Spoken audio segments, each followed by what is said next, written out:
you got 100 percentile in KEAM, then 299 out of 300 in PCM CBSE Boards, and then you also cracked JEE Mains and Advanced. So that was not easy. A lot of students, they tend to clash up boards with their competitive exams preparation, and thus they won't get optimal results in both of them. Like say from 8 a.m. or 7 a.m. all the way to 1 p.m. for boards only. And after that from 2 p.m. till 11 p.m., 12 p.m. I used to go for JEE Advanced or JEE Mains preparations. So I mean, in general, if you think about it, like all of the exams altogether is just a big clutter. But that 8 a.m. to 3 p.m. school time was effectively turned into my boards preparation time. There is a lot of noise right now surrounding competency-based questions. Can you tell me what you think about that? Definitely. I mean, from what I've heard, around 50% of the questions in boards are competency-based, and it is essential in an ever-growing, rapidly growing world. Hi everyone, welcome back to another episode of Toppers podcast series. We always try to bring to you the real stories of the students who perform exceptionally well with simple but smart strategies. And today you guys are in for a treat because today we have with us someone really special. We have with us someone who is KEAM 2025 engineering topper with state rank 1 and 100 percentile. CBSE class 12 board topper with 99.8 percentage, and someone who also cracked JEE Mains with 99.75% and JEE Advanced with an all India rank under 2500. So we have with us Joshua Jacob Thomas. Welcome, Joshua. Thank you, I'm very excited to be here at this moment, I must say. Oh, that's great. It's really great to have you here. So Joshua, first of all, many congratulations. You got 100 percentile in KEAM, then 299 out of 300 in PCM CBSE Boards, and then you also cracked JEE Mains and Advanced. So that was not easy. So my first question to you is, how do you feel right now when all this, when the results are out and this emotional roller coaster is all behind you?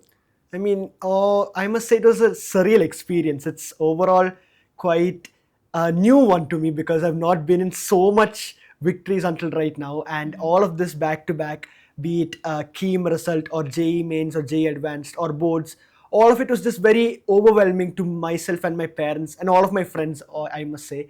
And it's like all of the struggles for 2 years have paid off in a great victory, and I owe it all to definitely Oswaal Books and also my coaching center and my school and everybody who has supported me in this journey. That's great. That's wonderful.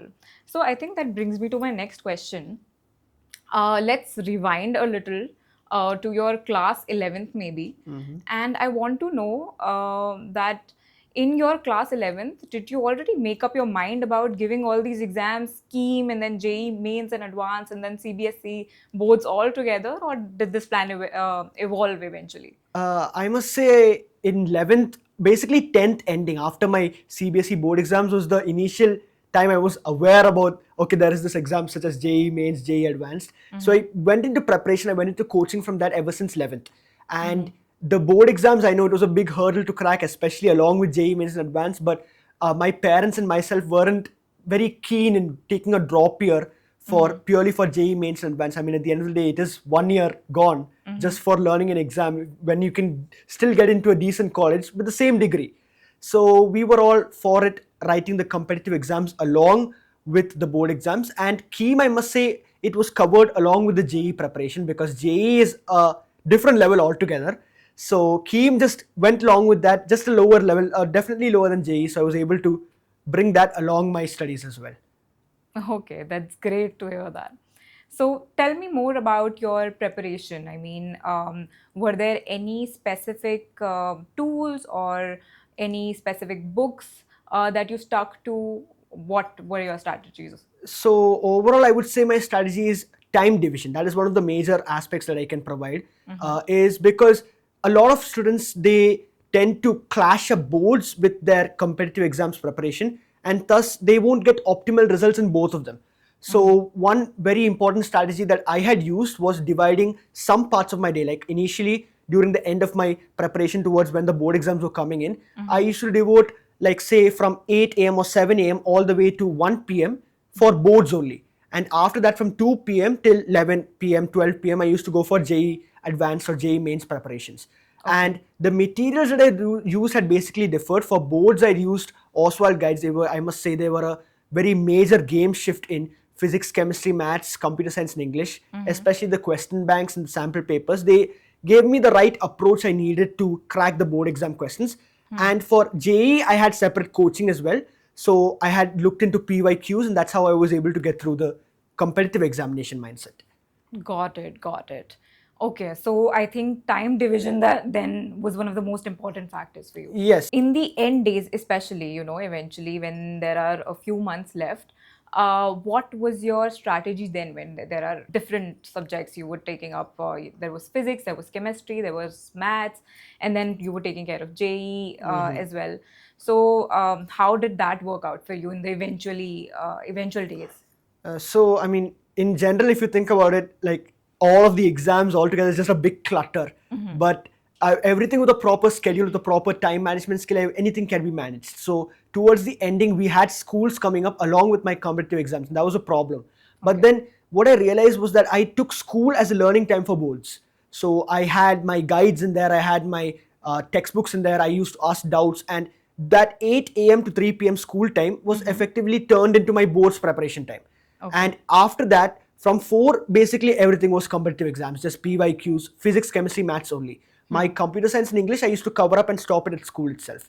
And when the board exams were nearing, I used to take up some of my competitive exam time to my board exams for computer science and English, because my PCM was covered anyways. I had to devote some more time to CS and English.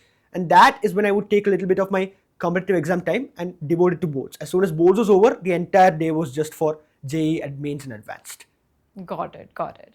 Now, Joshua, talking about your board exams, there is a lot of noise right now surrounding competency-based questions. Can you tell me what you think about that? Definitely. I mean, from what I've heard, around 50% of the questions in boards are competency based, and it is essential in an ever growing, rapidly growing world. You need the ability to think outside the box. You need the logic to evolve your mind into thinking into that higher level. And I definitely believe that Oswaal Books materials have definitely helped me with that, especially the question banks with respect to physics, chemistry, maths, CS, and English, and along with the tips, notes, and the mind maps which they have effectively provided throughout each concept. It was provided very elegantly, and in that PYQ books, they have given a set of similar questions along with competency-based questions. So I was able to gear up my mindset in that level. And along with that, based on the exam pattern released in September, Oswaal Books also released a sample question paper set, which I had followed. If I'm right, it was a 5 solved paper and 5 self-assessment paper question. All of those, I must say, were on the higher edge of the board exam, so I was able to get that very easily. Got it, got it. So tell me, what do you think about the people who are currently not practicing competency-based questions, and how much did you practice these competency-based questions? I mean, as an individual, I can't directly say what the people have, if they have benefited from competency or not. I mean, for all I know, there could be a person watching this interview who has not done any competency-based question, but is highly evolved in that mindset. But personally, for me, I was a person who was kind of average in studies until 10th, where in these guides and materials helped me to think to that competency-based level. So I would say that it is essential in the board exams, considering that over half of the questions are asking you, basically they are testing you to think outside the level of the board examinations, or outside basically the scripted board examination is basically what's been going around right now, since most of the questions it's expected, okay, this question from physics, maybe from semiconductors, is going to be there in the board exam, but they're going to twist it and they're going to bring in outside questions. That's where these competency based questions in the PYQs of Oswaal Books help me, I must say. Got it, got it. ठीक है. Now, tell me, if you practiced any sample papers or mock exams, would you sit at home for straight 3 hours and practice these sample papers? For a case of CS and English, it wasn't necessary, I must say. And chemistry also, because it's mostly theory, I'll be able to finish it up. But physics and maths, yes, I had detailed 3 hours. I had put down 3 hours to do the questions, because time management is very crucial for exams in physics and maths, especially when the time duration is very short and you have to write answers which would take up your whole page. So I had obviously used the Oswaal Books sample papers, and they had provided me with elegant questions which I would be able to think at that spot and write the answers effectively within those 3 hours. I timed myself for physics and maths especially. Got it, got it. I think that's a great thing to do. That is something that even I did when I was in my Oh, great. class 12. Okay. Okay. Okay, now let's take a quick pause from the studies part. Tell me more about you. What do you like and what do you do outside of academics? What are your hobbies like? I must say I'm not a very academics oriented person. It's just that these 2 years of 11th and 12th, due to the competitive exam, it has turned me into an academic person, which I don't exactly want to become. I want to become somewhere in the middle, maybe a little bit inclined towards academics. But I must say I was a very avid person in co-curriculars. I used to read and write a lot in English, so I do have this decent English proficiency. Then, as far as speaking is concerned, I was the head boy in my school the previous year, and I used to go for a lot of debates and competitions. So I used to get that public speaking quotient up high. And apart from that, there are a list of other hobbies that I've done. I play basketball very frequently, and I'm a good keyboard player as well. Really? Yeah. Okay. So did you get into any of these activities while you were preparing for your exams, maybe in your 11th and 12th? Yes, I mean, I would say 11th and 12th until the last 3 months of preparation, because breaks are very essential in your studies. You can't always go 24/7 studies. It's going to burn you out. So all of these hobbies were basically time out from my studies, and they used to help me think outside the stress and make me lose my exam mindset for the time being, so that I get concentrated on something else and I won't have to stress about it all the time. But during the last 3 months or last 5 months, I must say I was fully focused on exams, and I allotted very little time to breaks. But I did take breaks, not that I allotted much time to hobbies. Got it, got it. Okay, so tell me, what is the one activity or one hobby for you that you think prevented that burnout for you? Right now, speaking about it, I would say singing at random intervals or dancing at random intervals made me kind of lose the calm. And then obviously there's a lot of support staff around me, my parents, teachers, students, and obviously friends. All of these guys played a pivotal role in ensuring that I don't get stressed beyond a limit. Okay. And all of these, I mean, just general working out, maybe moving my body a little bit, not entirely focused on the studies. That's one of the major things. Just keeping my mind off occasionally. That was one of the major things that prevented me from going into stress. Got it, got it. I think you also mentioned interacting with your family and friends. I Yeah. think that brings me to my next question. So, there is a saying that goes, behind every successful person, there is a support system, right? So, who do you think was your support system in your journey? Support system, I mean, it would generally refer to a lot of people, but there are categories in that support system, and definitely the topmost category I would say was my mom. My mom was a very avid supporter of mine. She used to persuade me to study, when to study and when not to study. She used to tell me to take breaks, when not to take breaks, and overall looking for a holistic development, not just studies, but towards the ending, definitely oriented into studies, because at the end of the day, these are hard exams. You need to study to get into these colleges and to crack these exams. And then apart from that, there's a larger support system of my family and my sister. My sister told me to mention her, else she would probably rant out at home. So my sister's there, then my friends, all of these people, they have, casual talks. Casual talks is more than enough to get my mind off of studies and how strenuous it is. So all of these constituted to what I say must be my support system. And obviously, at the end of the day, it is you yourself. You yourself are also support system. You are the best encouragement that you can give to yourself. And God's grace, obviously. All of these, I must say, support system was encouraged. That's great. That's, I think, a great answer. All right, Joshua. Now, let's talk about JEE exams. So, you cracked JEE Mains with 99.75 percentile, and then you also cracked JEE Advanced with an All India rank under 2500. Tell me more about that. How did you manage that?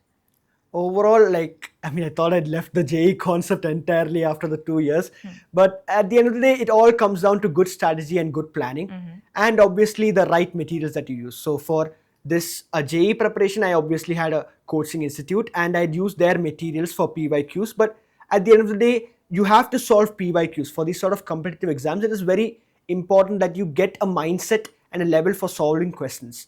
So the only way you can do that is daily you have to allot set amount of time, even if it's 1 hour, 2 hours, no matter what, daily allot a set amount of time to solving your PYQs and previous year questions. So you're doing two things. You get your mind geared up for the exam mindset, and also you're solving the previous year questions, so you know the level of the paper, you know how they are going to ask, and you know what you need to focus on. So that is what I must say, my preparation for JEE, just spamming the previous year questions and similar questions, so I'll be able to get this strategy up and going. Okay. So I think this concept is also referred to as the trend analysis. Yes. And I think this is something that a lot of people do follow and they should follow. So I think that's great. All right. So talking about trend analysis, tell me, why is that important? Why is analyzing the trends important?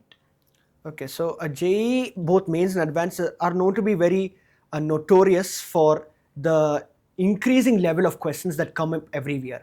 And the only way you can get that level or get that mindset is by solving the previous year questions, like I mentioned. So you have to get this, what do you say, level of questions, and that is only possible by solving the previous year questions. And at the end of the day, along with trend analysis, there's also this thing known as error analysis, and that's very important. Like, you're solving these question papers, you keep on solving similar questions, and a lot of people, they tend to overlook the questions they've gotten a mistake on. They mark an option, they see that it's incorrect, and they move to the next question without getting a proper reasoning for it. And the problem with that is you don't learn from your mistakes. You're just committing a mistake and just leaving it there. And that's the major problem, because again, all of this is just prep for your final exam. So you need to note down your mistake. If you're repeating it more than 3 times, I had a separate book for that known as error analysis book. If I had a mistake, I'd repeat it more than 3 times. I noted that entire concept down in that book. That same day, I used to revise that concept fully. Okay. And if I made the mistake again, it will be the same thing with more emphasis on it. It usually does not happen, maximum 5 times. I have not gone past 5 times. But basically, that's very important. You need to analyze your mistakes, your weak points, your strengths, and basically what you should and shouldn't do when you encounter a question in JEE Mains or JEE Advanced or any competitive exams. And that's only possible with trend analysis, error analysis. Okay, I think that is one of the greatest strategies you must have mentioned. So I think we should note it down: trend analysis and error analysis. Yeah. Great. Okay, now let's be real for a second. You gave all these exams all together, KEAM and then JEE and also the board exams. So I know you have already mentioned how you managed your stress effectively. Tell me more about the kind of mindset you had, or on what would you do on the days where you felt less motivated or did not feel like studying. What was your mindset like?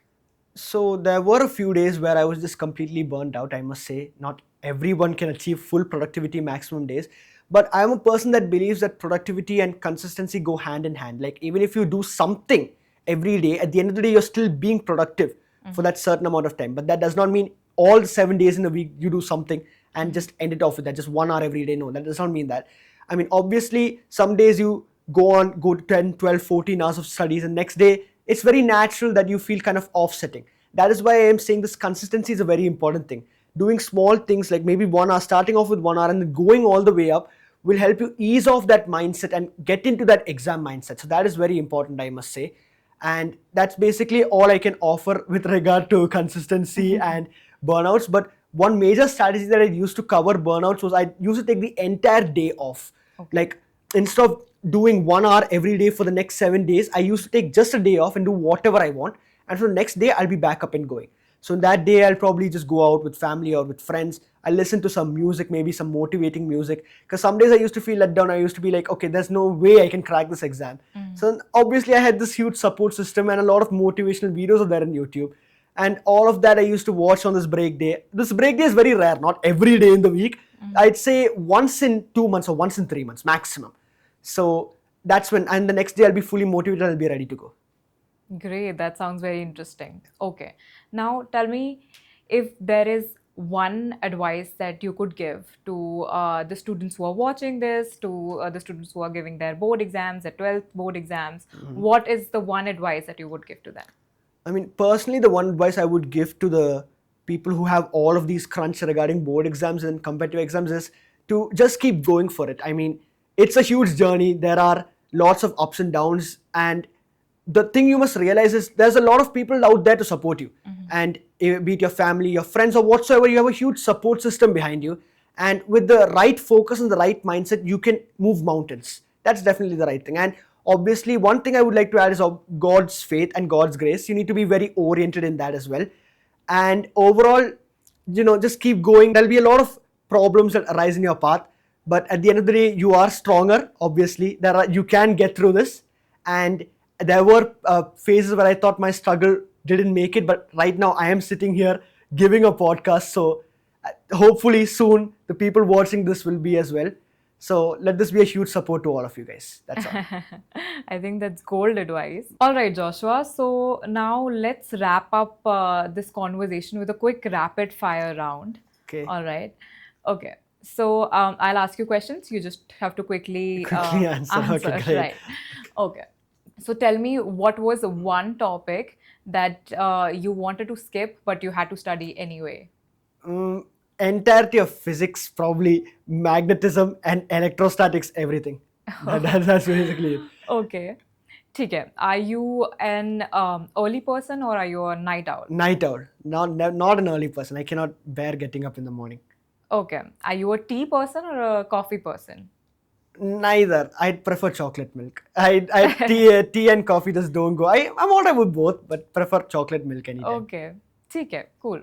All right. So tell me, are you a mountain person or are you a beach person? Beach. Definitely. Beach with my friends. Best thing. Okay. One subject that you would love to teach in future? Computer science. Anytime computer science or AI. Okay. Yeah. So would you choose CSC or electrical? CSC, definitely. CSC is my core branch. Electrical is slightly offset, but no, I would choose CSC. Second would be electrical. I think that's it then. These are the questions that we had for the rapid fire round. Okay. It was amazing to have you here and it was amazing to interact with you, getting to know you. And I am so happy that these students who are watching this, they would be learning from you and maybe they will be following the advice that you've given them. All right, so let's wrap up this conversation then. Thank you for watching this. What we learned from today's podcast was that we don't need 20, 30 resources to study from or an information overload or sleepless nights to be successful or get great scores. All we need is clarity. We need consistency and the right tools to be successful, just like Joshua mentioned.